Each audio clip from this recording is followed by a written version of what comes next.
इस मूवी की स्टार्टिंग में हम एक तरह के कल्ट को देखते हैं। अब जिनको नहीं पता मैं उनको बताना चाहूंगा कि कल्ट एक ऐसा ग्रुप होता है जिनका रिलीजन जो होता है वो नॉर्मल सोसाइटी से एकदम डिफरेंट होता है। अब ये डेविल कल्ट हो सकता है, डेमोनिक कल्ट हो सकता है या फिर किसी भी तरह का अलग कल्ट हो सकता है। तो कहानी कुछ इस तरह से शुरू होती है कि सबसे स्टार्टिंग वाले सीन में हम उसी कल्ट को देख पाते हैं जिसके बारे में मैंने आपको बताया था, जो कि देखने में एक लॉन्ग फैमिली की तरह लग रही थी। अब अर्ली मॉर्निंग में हम एक लड़की को देखते हैं जो कि उस कल्ट से दूर भाग रही होती है, जिसका नाम वांडा होता है, सॉरी मार्सी होता है, जो कि उस घर से भाग जाती है और जंगल के रास्ते से होते हुए एक कैफे तक पहुंचती है। असल में वो उस कल्ट से दूर भागना चाह रही थी। खैर थोड़ी देर के बाद में एक यंग लड़का वहां पर आता है जिसका नाम वॉट्स होता है, जो कि उसी कल्ट का मेंबर था। वो आकर मार्सी से पूछता है कि तुम इतने सुबह घर से क्यों भाग गई, और वो बहुत ही डिप्लोमेटिकली जवाब देती है कि वो वॉक पर आई है। इस पर वो ये कहता है कि जंगल में वॉकिंग करने के लिए, अब चलो वापस, पैट्रिक तुम्हारा इंतजार कर रहा है। पैट्रिक का नाम सुनते ही यहाँ पर मार्सी डर जाती है और जाने को मना कर देती है और वॉट्स को ये कहती है कि वो कुछ समय बाद में आएगी।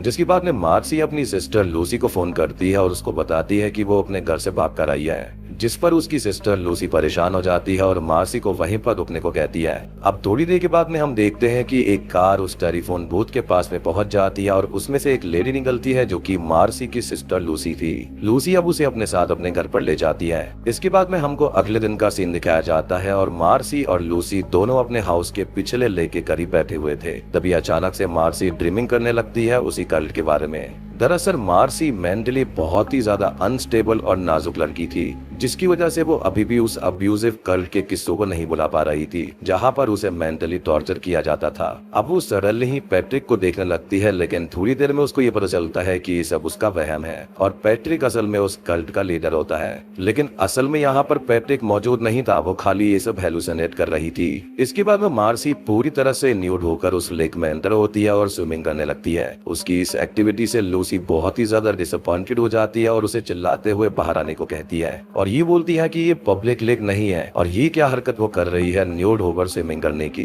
खैर इसके बाद भी तमाम तरह की चीजें हम देख पाते हैं जो कि मार्सी रिपीट कर रही होती है। उसे हर जगह अपने पास्ट एक्सपीरियंसेस दिखाई दे रहे थे, लेकिन उसके साथ में ऐसा क्या हुआ था ये तो हमको आगे पता चलेगा। मार्सी को लूसी के उस आलिशान घर में भी बार बार उसी कल्ट के मेंबर्स के होने का एहसास होता रहता है, जिसका जिक्र वो अपनी बहन से भी करती है। लेकिन लूसी साफ तौर पर ये मना कर देती है कि यहाँ पर उन लोगों के अलावा कोई दूसरा नहीं रहता।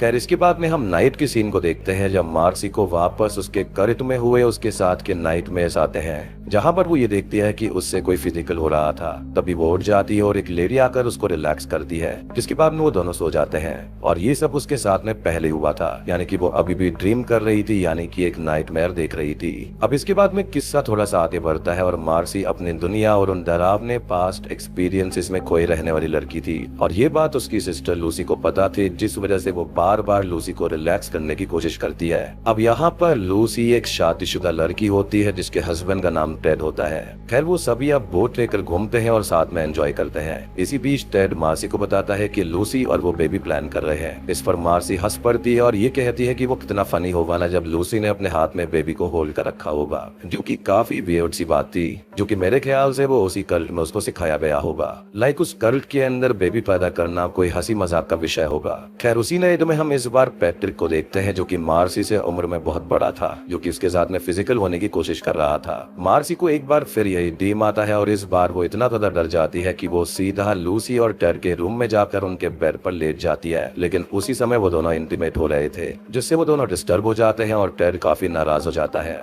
और मेरे हिसाब से उस कल्ट के अंदर न्यूड रहना भी काफी आम बात होगी, तभी तो वो इसी तरह से उनके रूम में भाग गई। खैर अब अगले दिन टेड मार्सी से काफी परेशान हो गया था और वो उसको अपने घर में रखना नहीं चाहता था, लेकिन लूसी उसको मनाती है और ये कहती है कि मेरी बहन का मेरे अलावा इस दुनिया में और है ही कौन। लेकिन मार्सी इतनी अबनॉर्मल थी कैसे? ऐसा क्या हुआ था मार्सी के साथ पास्ट में जिसका सदमा उसे अब तक लगा हुआ था, और ये हम आने वाले सीन्स में देखने वाले हैं। खैर फ्लैशबैक में दिखाया जाता है कि मार्सी अपने उस कल्ट के साथ फॉरेस्ट में रहती थी और उसी बीच टाइमलाइन के अकॉर्डिंग उसके साथ घटी घटनाएं दिखाई जाती हैं। जैसे सबसे पहले कैसे उसका रेप हुआ था, जहाँ पर पैट्रिक उस कल्ट के लीडर ने उसके साथ में उसका जबरदस्ती रेप किया। अब उसी बीच हम ये देखते हैं कि पैट्रिक समेत उसके पूरे कल्ट यानी कि इस ग्रुप ने एक हाउस ओनर को भी मार दिया था और इस कार्य के अंदर मार्था भी शामिल थी, जिसको फोर्सफुली शामिल किया गया था।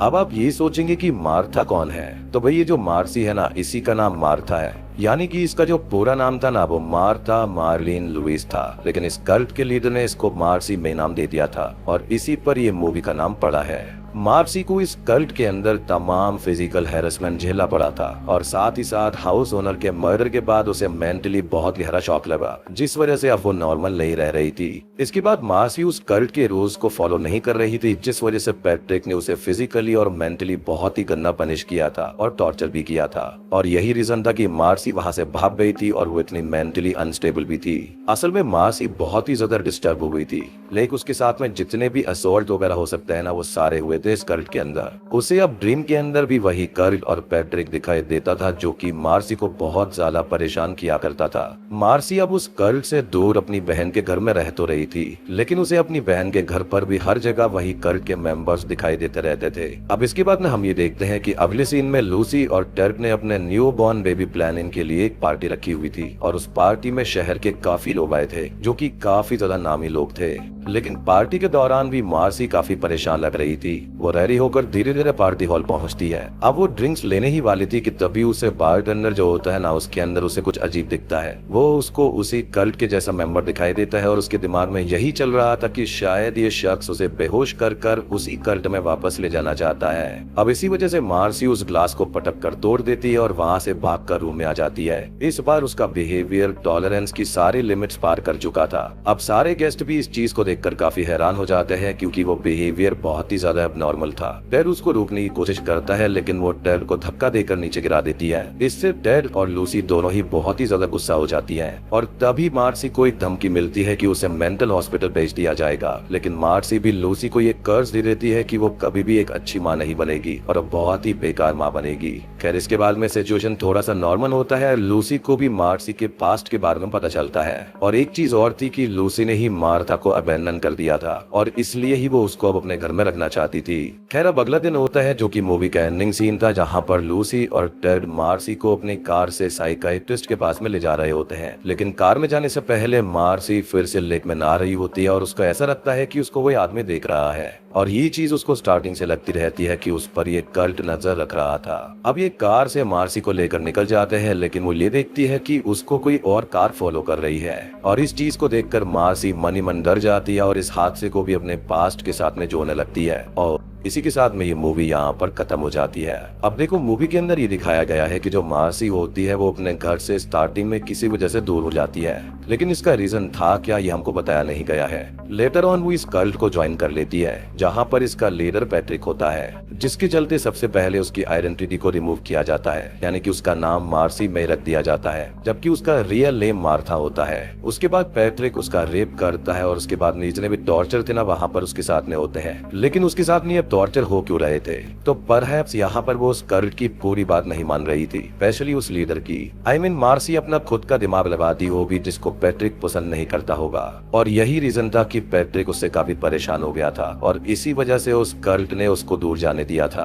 अदरवाइज ये कल्ट जो होते हैं ना वो किसी को ऐसे ही छोड़ने नहीं देते हैं। कल्ट को ऐसा इंसान चाहिए होता है जो कि काफी ज्यादा सबमिसिव होता है और मार्सी की इस बिहेवियर को देखकर साफ लगता है कि वो बात मानने वालों में से थी नहीं और यही रीजन था कि जो कल्ट का मेंबर वॉर्ड्स उससे मिलने आता है वो उसको इजीली वहां से जाने देता है, लेकिन स्टिल इस कल्ट ने उस पर नजर रखी हुई थी। अब देखो यहाँ पर दो थियरीज वगैरह निकल कर आती है। सबसे पहली तो ये कि अब मार्सी अपनी बहन और उसके पति के साथ में ही रहने वाली है और उसका साइकियाट्रिस्ट से यहाँ पर इलाज चलने वाला है। अब एंडिंग वाले सीन को देखकर हमें सेकंड थियरी मिल जाती है। तो मार्सी अपनी बहन को उस कल्ट ग्रुप के मेंबर यानी कि वो लोग गार्डियन के पीछे आ रही थी उसके बारे में बताना चाहती थी, लेकिन वो चुप हो जाती है क्योंकि कहीं ना कहीं उसको ये लग रहा था कि अब वो उस कल्ट के अंदर पूरी तरह से डल चुकी है और वो कभी भी ठीक नहीं हो सकती, तो इवेंचुअली उसको वापस वहां पर जाना ही पड़ेगा। ये मूवी काफी ज्यादा इंटरेस्टिंग है, काफी ज्यादा डीप है क्योंकि इसके अंदर स्टार्टिंग में हमको ऐसा लगता है कि पैट्रिक बहुत ही बढ़िया इंसान था। वो कल्ट के अंदर दिखाया जाता है ना कि लीडर बिल्कुल चार्मिंग होता है, उसके जो विचार होते हैं बहुत ही ज्यादा उच्च होते हैं, लेकिन असल में ऐसा होता नहीं है।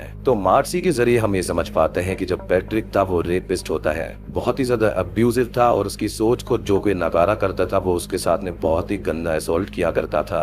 मार्सी इतने सालों तक उस कल्ट के साथ में रहकर आई थी जिसकी वजह से उसको रियल लाइफ में एडजस्ट एडजस्ट होने में दिक्कत हो रही थी और यही रीजन था कि उसकी टेड और अपनी बहन से बन नहीं रही थी, क्योंकि उनकी आइडियोलॉजी जो थी बिल्कुल अलग थी और वो जिस तरह के माहौल में रहकर रही थी वहाँ की आइडियोलॉजी बिल्कुल अलग थी। और हाँ, उस कल्ट के अंदर एक और खास बात थी कि वहाँ के जो मेंबर्स थे ना, वो बाहरी दुनिया से संपर्क नहीं कर सकते थे, लेकिन वहाँ पर एक नई लड़की जो थी ना सहरा, उसको अलाउड था ये करना ताकि वो अपने फादर से पैसे वगैरह मंगवा सके। और तब जाकर मार्सी का दिमाग खराब होता है कि अगर रूल्स है तो वो सबके लिए एक जैसे होने चाहिए, और पैट्रिक ने यहाँ पर अलग अलग अपने हिसाब से रूल्स क्यों बनाए थे, और तभी जाकर वो विद्रोही बन गई थी। और ये सारी चीजें जो है ना वो रियल में होती हैं, यहाँ पर ऐसा नहीं है कि ये चीजें रियल में नहीं होती। तो अगर आप इस चीज को इस तरह से लोगे कि रियल पर्सन के साथ में भी ऐसी चीजें होती होंगी, तो तब आपको इस मूवी का असली थ्रिल और हॉरर पता चलेगा। तो वीडियो पसंद आई हो तो लाइक कर देना, थियरीज वगैरह पसंद आई होंगी तो कमेंट करके जरूर बताना।